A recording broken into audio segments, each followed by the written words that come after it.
What's up guys, Looca here. This is my biggest copes tier list.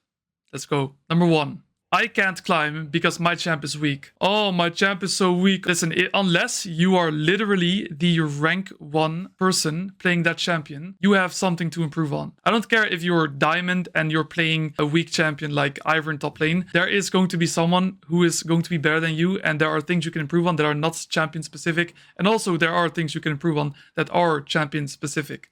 So we're starting off with the bang. This is going straight into S tier. This is one of the biggest copes there is. You can improve still, even if you think you're being held back by your champ. Next up, we got Jungle Div. Now, I'm a pretty big advocate of this one. I actually kind of like this one. There are situations where I can use this one. The biggest one that I see is people dying to enemy jungler, ganking them, and then saying Jungle Div. This is just the most retarded way to think about the game. If you die to the enemy jungler, you made a mistake. It doesn't matter if your jungler then doesn't also do something on the map. You just shouldn't die to the jungler, period. You can flame your jungler, however, if, let's say you're playing weak side and you respect 3 ganks successfully. If your jungler then doesn't do anything with the lead you gave them, well then yes, that is a pretty big jungle div. So it depends on the context, but I would say this one goes into B tier. I can't play without a skin. Okay, actually, I kind of agree with this one. I'm not gonna lie. There are certain champions where, you can't really play the champion without the skin. For example, Darius, if you don't have the God King skin, it's a complete unplayable mess. There are some other skins like Cho'Gath without the skin, it's pretty horrible to play. The most infamous one is the Kassadin one without Cosmic Reaver. So this is going into D tier. It's not that cope, but it is a little bit cope. Next up, we have He Got Lucky. Bro, I'm not gonna lie. Sometimes people actually do get lucky, you know what I mean? Something might happen where, you're chasing someone and randomly a blast cone spawns and they get out, But that's like 1% of the time. Usually you just miscalculated. You just didn't think, enemy Soraka had ult and then I 1v1 someone and then they live with Soraka R and then you could say that they got lucky. That's just cope. So it's going into B tier for sure. Next up, we got my role is weak. Now, similar to my champ is weak, saying that your role is weak is complete cope. I don't understand. How can you say that your role is weak when there are people playing your role who are challenger? I don't get how that works. Every role can be ranked in terms of how much impact you have, but at the end of the day, League of Legends is a game that is about being more useful than your opponent on average, right? Having more impact on the game than your opponent in the average game. You need to have more impact than your opponent in 51% of the games. And obviously when you're in gold, it's not as hard to have more impact than your opponent compared to when you're in Grandmaster, right? So at least for me, this is going into A tier for sure. Okay, I got counterpicked. Oh, way, you got counterpicked. First of all, even if you get counterpicked, if you're really good on your champion, most matchups are still playable because, with champion mastery comes, specific setups and specific, I level up this ability instead of that ability. And, there's a trick I can use here and, I can proxy. There's always something you can do, even in hard matchups. And it's really just a skill issue at the end of the day. Besides that, I want to make a point that often when you're counterpicked, that means that on average, someone in your team has got counterpick on the enemy. So if you let your person who has counterpick get a lead on the opponent on average, obviously, not every game, if you just don't fall too far behind, that will be pretty good for you. Obviously, it also depends on which champ you play. If you are blinding Yasuo and you get counterpicked by Renekton top, like, I'm sorry, but you just chose the wrong champ to main.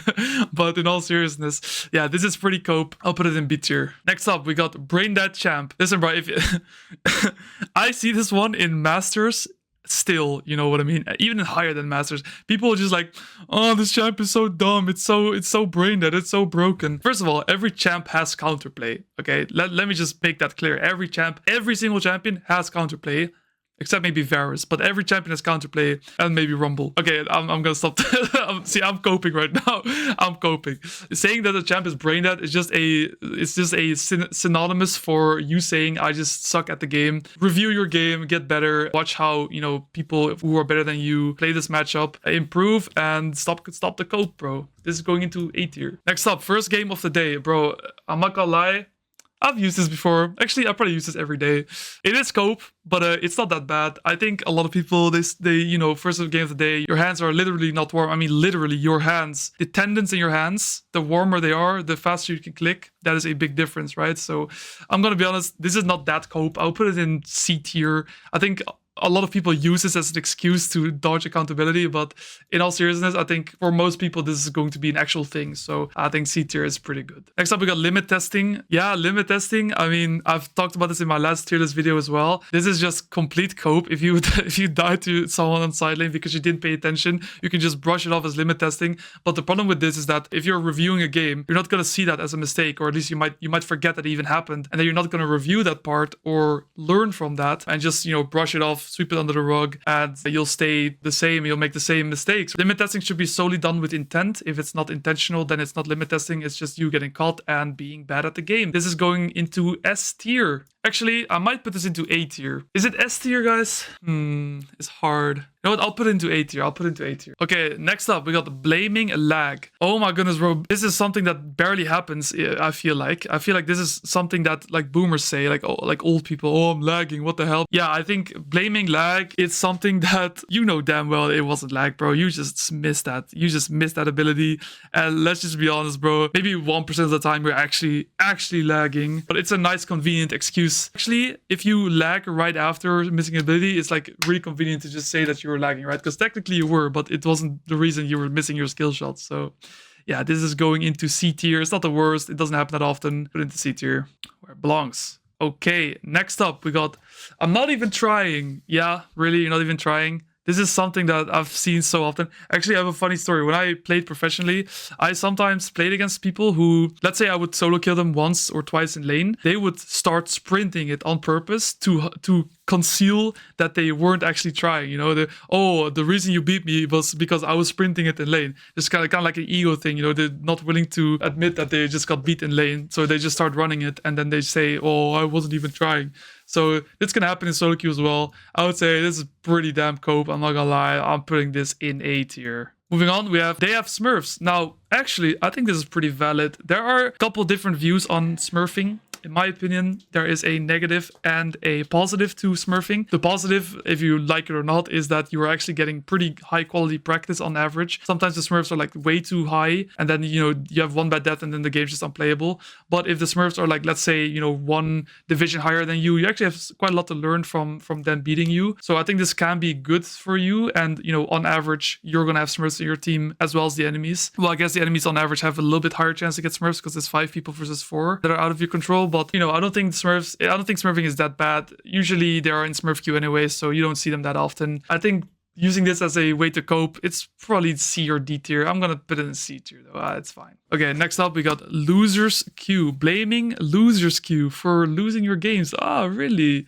Losers queue. Listen, guys. What is your definition of losers queue? For me, it's the idea that 33% of your games are a little bit out of your control, in the sense that you'll just be given a bad team just from, you know, Riot Games' system. And then, of course, 33% of your games are going to be winning teams, and then the other games are going to be within your control mostly. However, even the losing games, they are still carryable if you actually try your best, right? And if you just give up mid-game, obviously you're not going to win those games anymore. So you got to try your best to win even those hard games. If you're not climbing, let's say you play 30 games and like you lose 15 of those games and you blame all of them on losers queue, like, I'm sorry, but you have to wake up to reality from your delusion. Let's say from those 15 games that you lost, you should have won 7 of those if you actually were playing at a higher level than your opponents on average. So this is a pretty big one. I'll put this one in S tier. Last but not least, we have entitlement. I was diamond last season. I should be beating this guy. Oh, my team is bad. I was diamond. These guys are all emerald peakers. Honestly, get a grip. You have to understand something. If you were a certain rank that's higher than the games you're playing in now and you're not winning, that means that even though your potential might be higher, you are playing at that level, period. And if you are stuck in this elo for a very long time, you might have to drop your ego and accept that you are where you are, and you have to start going back to being humble and improving your way through the ranks, instead of just being entitled and thinking that, oh, my team should be playing around me, or oh, I should be winning these games. No one owes you anything. It's all your own effort, and your teammates, they are just side characters in the bigger picture. Your teammates are not going to be in the rest of your games. It's just that game. So your own actions are in your control, and this one is going into A tier. All right, guys, let me know what you think of this tier list. If you disagree with anything, if I missed anything. Thank you all so much for watching. Subscribe for more educational content. Peace.